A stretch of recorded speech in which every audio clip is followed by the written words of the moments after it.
नमस्कार, मैं मनीष स्वागत करता हूं आपको अपने इस यूट्यूब चैनल पे। दोस्तों, एक बहुत बड़ी अपडेट है और रेलवे के इतिहास में ऐसा पहली बार हुआ है कि जो रेलवे फ्यूचर में कब आपको अपॉइंटमेंट देगी, कब डीवी कराएगी, उसका लेखा जोखा दिया हो। पहले क्या होता था ना, रेलवे में कि डीवी करा लिया और छोड़ दिया, आपको पता भी नहीं चलेगा कि आपको नौकरी होगा कि नहीं होगा, अचानक आपको कॉल आ जाता था। लेकिन यहाँ पे साउथ वेस्टर्न रेलवे यानी कि बेंगलुरु डिवीजन ने एक ऐसा काम किया है जो कि गलत भी है और सही भी है। सही मैं इसलिए बोल देता हूँ कि कम से कम बच्चे डार्क में तो नहीं रहेंगे, हतोत्साही तो नहीं रहेंगे, परेशान तो नहीं रहेंगे कि हमको होगा कि नहीं होगा, इतना दिन से बुला नहीं रहा। मैं इस चीज़ को समझता हूँ कि अगर आपका अपॉइंटमेंट होना है, जॉब फिक्स हो गई, लेकिन अगर रेलवे नहीं बुला रही है तो मन में कौतूहल बन जाती है। दुनिया समाज आपको कहने लगेगा, अरे ये फेंकता था, इसका जॉब नहीं हुआ होगा, ये ऐसे झूठ मूठ के बोलता था। मतलब कि अब 1 महीना 2 महीना आप टाल सकते हैं कि अच्छा अभी नहीं दिया है, अगले महीने दे देगा, लेकिन कब तक टालेंगे। लेकिन ये चीज़ जो दे रखा है, इससे कम से कम तो मुझे ये लगता है कि 95% सही किया है। कम से कम दिमाग में तो ये बैठ गया है 95% सही है, 5% गलत। मैं इसलिए बोल रहा हूँ क्योंकि 5% लोगों के साथ गलत हुआ है, 90% लोगों के साथ सही हुआ है। आप कहेंगे कि सर 2025 में नौकरी इसमें देने की बात कर रहा है, तो क्या ये सही है? तो भाई कम से कम देख तो रहा है ना, से हाँ तो है। आप उनसे पूछो जिनका होना है लेकिन अभी तक कोई डिक्लेयर ही नहीं है, उनको तो लगता है कि पता नहीं देगा कि नहीं देगा। कम से कम आपको तो इतना कंफर्म हो गया ना कि अब आपको देगा, ठीक है ना। तो इसलिए मैं सही बोला हूँ इसको। अब इसको पॉजिटिव तरीके से देखेगा तो पॉजिटिव दिखेगा। देखिए, कोई भी चीज़ में भगवान राम में भी लोग निगेटिव ढूंढ लेते हैं, भगवान माता सीता में भी लोग निगेटिव ढूंढ लिए थे। तो कहने का मतलब ये है कि आप जैसा सोचोगे वैसा तो आपको दिखेगा ही। आप इसको पॉजिटिव वे में लीजिए। मैं इसको पॉजिटिव वे में इसलिए बता रहा हूँ क्योंकि 25 में नौकरी देने की बात की जा रही है, लेकिन ये 100% सिक्योर है कि आपका नौकरी होगा और उसके 1 साल के दरमियान आप जी सकते हैं इन द सेंस कि आप लोग में से बहुत सारे लोग कहेंगे कि सर मेरे पास तो पैसे नहीं है, तो जी कहाँ से मौज मस्ती करेंगे। 1 साल आप कह रहे हो मौज मस्ती करो, तो भाई जीने के लिए कोई पैसे की आवश्यकता नहीं, मतलब मौज मस्ती के लिए। जीने के लिए पैसे की आवश्यकता है, लेकिन मौज मस्ती के लिए क्योंकि आप घर के मेंबर के साथ मौज मस्ती कर सकते हो, गप्पे मार सकते हो। पढ़ाई के दरमियान क्या होता था कि आप एकदम से लिमिटेड गप्पे मारते थे, या दोस्तों के साथ घूम सकते हो, ठीक है। गाँव देहात में जहाँ पे रहते हो वहाँ पे पूरे मस्ती के साथ रहो। कहने का मतलब टेंशन फ्री ही मौज मस्ती होता है। मौज मस्ती का ये मतलब नहीं होता है कि आप जवान का टिकट खरीदने चल गए 1000 का तभी आपको मौज मस्ती होगा। नहीं, आप 0 रुपया का इन्वेस्टमेंट कीजिए, मौज मस्ती तब भी सही है। हम बचपन में बहुत मौज मस्ती किया। क्या था? कोई पैसा नहीं था, घर पे गांव में दोस्तों के साथ खेलना, मछली मारना, यही सब काम करना। तो इसमें मौज मस्ती तो है ना।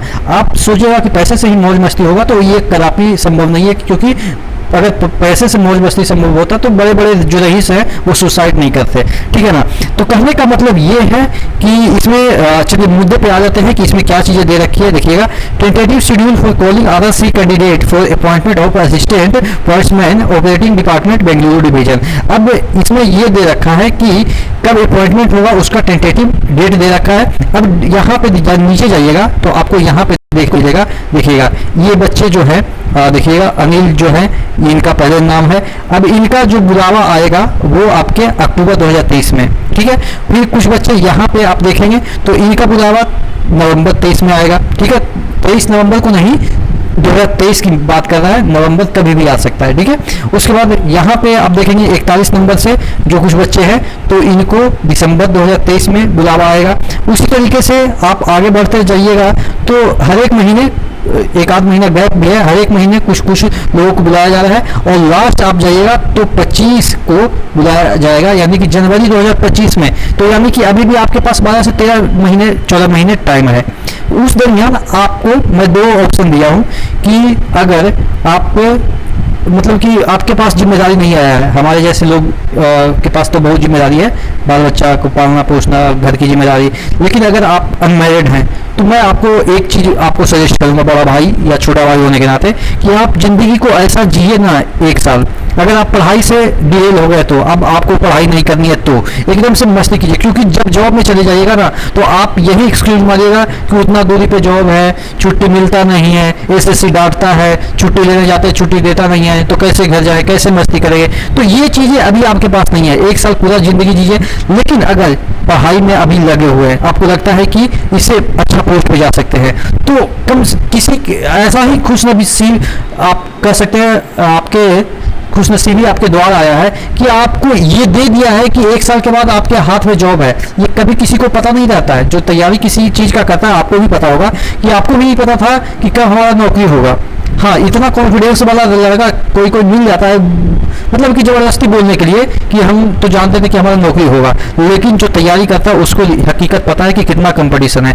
तो अगर उस फेज में आपको ये पता चल जाए कि आपकी जॉब 100% अब नहीं पढ़ने पर भी मिल जाएगी, तो आप दुगना उत्साह के साथ पढ़िएगा, क्योंकि आपके पॉकेट में एक जॉब रहेगी। जब भी आपको पढ़ने का मन नहीं करेगा तो कम से कम रिलैक्स तो हो सकता है कि चलो मेरे पास एक जॉब है, लेकिन वो जॉब आपको और मोटिवेट करेगा और एसएससी या बड़े पोस्ट के लिए आपको इन्फ्लुएंस करेगा, ताकि आप और भी अच्छा कर सके, एक साल को यूटिलाइज करके आप अच्छे पोस्ट पे जा सकते हैं। तो पॉजिटिव पॉइंट दोनों जगह से है कि आप नहीं पढ़ रहे हैं तो जिंदगी का मजा लीजिए, अगर पढ़ रहे हैं तो एकदम से अच्छे तरीके से पढ़िए कि एक साल के अंदर कोई अच्छा सा जॉब निकल जाए। अब निगेटिव पॉइंट इसमें हम ढूंढ लेते हैं, क्योंकि निगेटिव वाले भी लोग बहुत सारे आए होंगे और निगेटिव वाले ही ज़्यादातर लोग आते हैं, जनरली मैं देखता हूँ कमेंट में। तो अब फ्रस्ट्रेशन जिसे कह सकते हैं, फ्रस्ट्रेशन निगेटिव नहीं कह सकते, फ्रस्ट्रेशन जिसे कह सकते हैं हो जाता है, अभ्यर्थी के दिमाग में तैयारी करते करते फ्रस्ट्रेशन आ जाती है।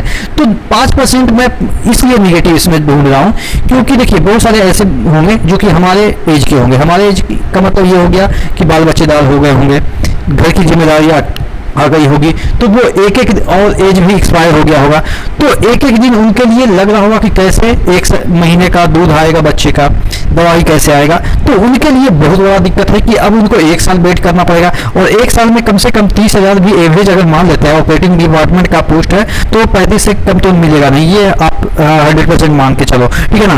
तो कम से कम 30 ही मान लेते हैं, 12 महीना एवरेज मान लेते हैं, तो 12 से 36 यानी कि अप्रॉक्स 3.5 या 4 लाख के नुकसान है, 3.5 या 4 लाख का नुकसान है। तो ये काफ़ी बड़ा नुकसान हो जाता है मिडिल क्लास मैन के लिए, जो कि बाल बच्चेदार हैं, जिम्मेदारी है। तो यहाँ पे उनके लिए थोड़ा सा सेटबैक है। लेकिन जो शादीशुदा नहीं है, जो बैचलर ज़िंदगी जी रहे हैं, कम से कम उनके लिए 2 पॉजिटिव पॉइंट मैंने सुझाए।